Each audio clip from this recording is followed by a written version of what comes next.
In today's video, we're going to talk about the best investments to make from the Goalzo team too. So just before the video does start, a quick little ad on a trading service I offer over on Twitch for the cheapest trading guides out there for just £4, €4, all free with Amazon Prime. You'll receive daily trading and investing guides covering PlayStation, Xbox and PC with an array of methods covering all budgets. And I've been trading for over 10 years, making over 100 million in multiple different FIFAs, and now for the last 4 years I've made 10 million coins in just the first month. So in today's video we are going to be looking at the best investments to make from Goalzo Team 2. How we're going to do this is we are going to look at the best things that did well last week. We're going to talk about different investing opportunities, so different players following different sort of trends, and overall we'll just be talking about who we're going to buy, when we're going to buy them, and when we're going to go and sell them. So as always with these types of videos, what we're going to do is we are going to start off and look at Goalzo Team 1, and we're going to talk about the different players that did well and why they did well and kind of put them into different segments. So the first thing we're going to talk about, very simple investment, is the 89s. We've got ourselves Francescoli, we've got ourselves Dempsey, Berbatov,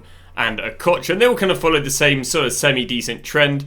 That is that on the Thursday between about 2 hours after division rivals up until about 2 hours after marquee matchups. These cards were 20k and they proceeded to rise and rise and rise just with being needed for SBCs and being the cheapest rating. So for example, Francescoli went from 20k to 23k, Dempsey went from 20k to 23k, Berbatov went from 20k to 23k, and finally Jeje Kocha had a little bit more demand, so he didn't get down to 20, but he did go, well, briefly got down to 20. It was more 21 to 24. So same rise, just 1k more to buy him and 1k more to sell him. And in the same breath, we can look at the slightly higher rated fodder and see how these did. Well, Cholera did very well, went from 24k and has managed to get up to almost 30k. So not a bad little 5k per card right there. And Prince got down to 31k and has peaked up about 34, 35k. So not as good.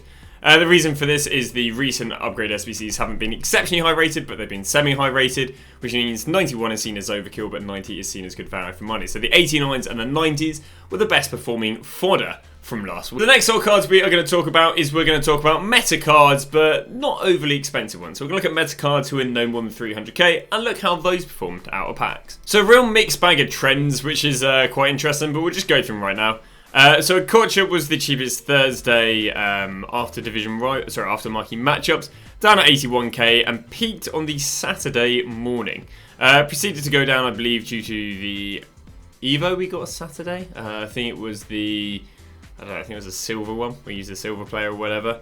But yeah, apart from that, he basically just sat at about 91. So 81 to 91, it's okay, but nothing amazing.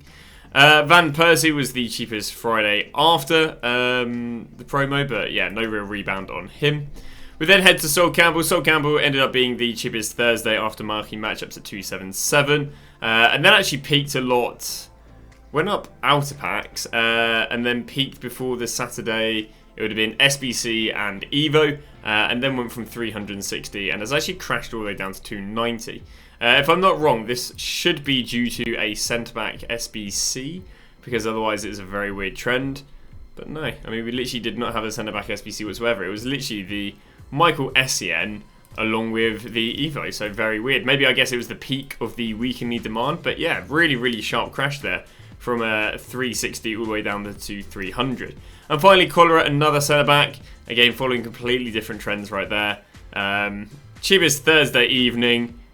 Didn't rebound okay, had a weird spike before Saturday 6 PM, but then again proceeded to drop after 6 PM.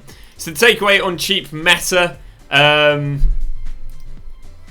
finally got Ashley Cole. Ashley Cole was again the cheapest after marquee matchups, then proceeded to go up about 40k. So I'll be honest with you, cheap meta weren't amazing, not as good as I'd say the discard fodder, in terms of the discard fodder had very low risk and has as good of a rise as the cheap metas. So yeah, would hold off cheap meta. Again, there was a 40k rise on Cole. There's a very sharp rise on Campbell, but then he crashed as hard as he rose. The overall trend there was buying after Thursday marquee matchups and then selling. I probably would just go and sell Friday evening or Saturday midday to play it safe, because again, they rose sharply out of packs, but then crashed even sharper. And then the rest of them, again, didn't really have the most consistent trends. So, yeah, not the most appetizing investment, I'd say, because a lot of them didn't really do that well. So now if we just proceed to look at the top meta, just so you guys know how everything did, it just drops out of packs. It's a completely normal trend for them to drop out of packs. It's, you know, basically there's new toys, people want to play the new toys, happy days, but yeah, no real rebound here. I mean, if anything, maybe 20k, so, you know, on such an expensive player.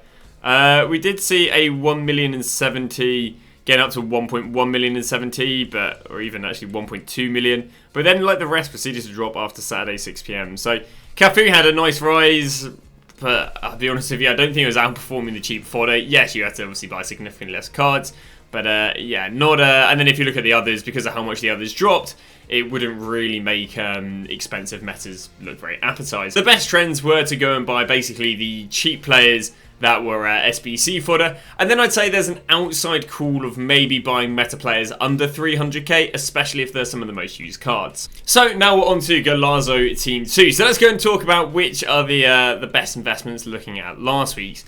At the moment, it is going to be 88 Keen, who's sitting at SBC prices. It's going to be 89 Quell, who's sitting at SBC prices. And I'd say that would be about it, because the low-rated fodder did outperform the high-rated fodder. And then second to Keen and Quell, I'd say your pickups are going to be Rosiski, Ji-Sung Park, 91 Keen, and 93 Velal. But again, we did see the high-rated fodder last week not perform as good as the low-rated fodder. The one thing I would say is release a video earlier in the week showing that 93 close of last year did really, really nicely out of packs, and so did some of the other high-rated fodder last year that went out of packs. On the same breath, though, 88s and 89s actually outperformed those. So I don't really see any reason to differ from these two, but if you do see a reason to differ to these two in terms of the fodder investment, then you're looking at Rosiski, Ji-Sung Park, and then 93 Velal. So then the players comparable to the 90 Okocha again, who was an SBC fodder, but was just cheap meta. And I would go and put that down to, if we can go and grab them, I'd go and put them down to Lampard and Vidic. Vidic has had some really decent trends since being out of packs. Day one dropped down to 64, rebounded to 67. And it's a little bit like a Kocha where he came in the mini release, and I think there could be decent demand.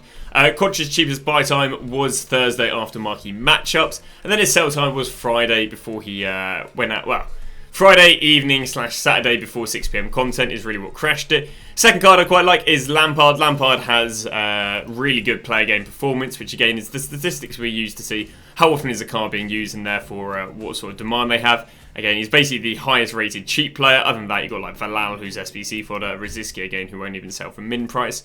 So yeah, I do like the likes of Lampard and Vidic there if you want to diversify your investment and go for something other than fodder. And there is an outside chance some of these mid-tier cards like the Drogba, the Ji-Sung Park, the Cordoba could do well, but I mean last week didn't have really good trends, and last year had really good trends on fodder. So to really go against those two things, I don't know. I think you might as well just play it safe and look at the trends. And again, with the metas, we are going to go and sell them on the Saturday before 6 PM content, or Friday evening if you want to. And that's going to wrap it up as a quite a short video. Just basically want to cover the trends. I didn't actually think that the Goalzo Team 1 metas would have done well out of packs, because they did last year. And yeah, I mean, they haven't done amazingly. They did like 10-15%, which, you know, isn't anything too crazy.